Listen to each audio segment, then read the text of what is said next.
Ahon na po tayo sa kanto ng Magsaysay, sa barangay Magsaysay ng San Pedro sa Purok 4. Yan po, oh, may ahon dito.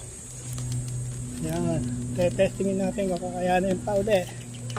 Nakaya ko ito nung araw ngayon ewan ko lang kakayanin pa uli.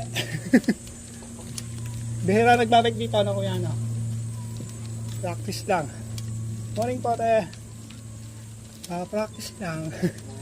Oo nga eh. Maganda po dito. Oo nga, bihira lang, no? Dalawang baba. Dal- Taas, okay na yun. oh.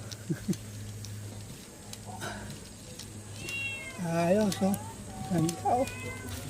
Yan. Buti walang mga bata. Pag may mga bata, may nagtutulak eh. Nakakaligalig lang. Morning. Ayan, oh.